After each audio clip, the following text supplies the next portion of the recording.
అభిమానం అంటూ నిన్న అక్కడిది హైలైట్ చేసింది. అట్లాగే 7 ప్రాధాన్యాంశాల నివేదన అంటూ మోడీని కలిసినటువంటి ఇష్యూని హైలైట్ చేసి కొత్త అదనపు వార్త గ్రూప్ 1లో గోల్మాల్ అన్నటువంటి అస్మదీయ అభ్యర్థులకు మార్కుల వార్త. 2022 గ్రూప్ 1 ఇంటర్వ్యూలో మతలబు ఒక అభ్యర్థికి 75కి గాను 74.5 మార్కులు. ఆయన గతంలో డీజీపీ కార్యాలయ ఉద్యోగి.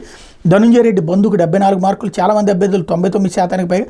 అక్రమాలంటూ తొలుత ఇంటర్వ్యూలు రద్దు, మళ్లీ కొన్నాళ్లకు ఆకస్మికంగా పొందొద్దన్న మార్కుల విషయంలో ఏపీపీఎస్సీ గోప్యత అంటూ ఇంటర్వ్యూలో ఒక అభ్యర్థికి ఏకంగా 74.5 మార్కులు, 99.33% మార్కులు వచ్చాయి. ఏపీపీఎస్సీ మాజీ చైర్మన్ గౌతమ్ సవాంగ్ డీజీపీగా ఉన్నప్పుడు ఆయన కార్యాలయంలో టెక్నికల్ విభాగంలో అభ్యర్థి ఎస్ఐగా పనిచేశారు. మరో అభ్యర్థి 74 మార్కులు సాధించారు. ఆయన మాజీ సీఎం జగన్ కార్యదర్శిగా పనిచేసిన ధనుంజయ రెడ్డి బంధు. వీరిద్దరే కాదు, టాపర్లో దాదాపు 9 మందికి 74 మార్కులు వచ్చాయని విశ్వసనీయ సమాచారం అంటూ హైలైట్ చేశారు. ఇప్పుడు మరి అవన్నీ రద్దు చేయించి ఇప్పుడు ఉద్యోగాలు మళ్ళీ కొత్త వాళ్ళని పెట్టాలంటారా? దీని మీద ఏంటనేది చూడాలి. ఇకపోతే అందలం దిగని అక్రమార్కులు